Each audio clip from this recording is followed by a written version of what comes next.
নবী তাদেরকে বাঁচানোর জন্য গিয়েছে, তারাই উল্টা নবীকে আঘাত করছে, পাথর দিয়ে আঘাত করছে, যা তা ভাষায় কথা বলছে, বিশ্রী বিশ্রী কথা বলছে। আপনার আমার নবী কান মোবারক দিয়ে শুনছে, অন্তরে ব্যথিত হচ্ছে।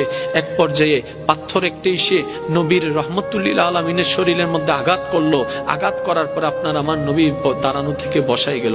বসে যাওয়ার পরে জিব্রাইল বলে, আল্লাহ তোমার হাবিবকে এত কষ্ট দিচ্ছে, তুমি কেমনে সহ্য করে রইলা গো আল্লাহ? আল্লাহ তুমি কিছু একটা তো করো।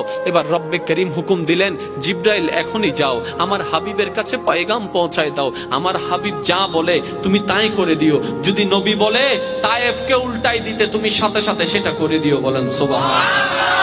এবার জিব্রাইল চলে আসলেন নবী রহমতুল্লিল আলমিনের কাছে, আপনার আমার নবীর কাছে, মায়ার নবীর কাছে, মোহাব্বতের নবীর কাছে, মানবতার শ্রেষ্ঠ উদাহরণ নবীর কাছে। ওই নবীর কাছে আসার পরে জিব্রাইল বললেন, ইয়া রাসূলুল্লাহ, এইভাবে আঘাত করলো, তাদের এত বড় সাহস, তাদের এত বড় স্পর্ধা, আপনাকে আঘাত করে আমি জিব্রাইলের সহ্য হচ্ছে না। আপনি নবী শুধু একবার হুকুম দেন, একবার হুকুম দেন, যারা আঘাত করেছে সবাইকে শেষ করে দিব, যারা লাগিয়ে দিয়েছে সবাইকে শেষ করে দিব, এমনকি এই এলাকাটাকে আমি উল্টাই দিব, এটাকে পৃথিবীর মানচিত্রে আর কেউ দেখতে পাবে না। এমন ভাবে রাগেও গেলেন জিব্রাইল আলাইহিস সালাম। এই কথা শুনে নবী রাহমাতুল্লিল আলামিন বললেন, জিব্রাইল ভাই তুমি একটু শান্ত হও, তুমি একটু শান্ত হও। যিনি আঘাত পেয়েছেন তিনি উল্টা বলছেন তুমি একটু শান্ত হও, রাগ করিও না, তুমি একটু শান্ত হও, তুমি একটু শান্ত হও, তুমি একটু শান্ত হও। জিব্রাইল বলে, ইয়া রাসূলুল্লাহ, এত নির্মম একটা পরিস্থিতি দেখে কিভাবে শান্ত হতে বলছেন? নবী রাহমাতুল্লিল আলামিন বলে, ও ভাই জিব্রাইল, আল্লাহ আমাকে গজব দাতা বানায় নাই, রাহমাতুল্লিল আলামিন বানায়।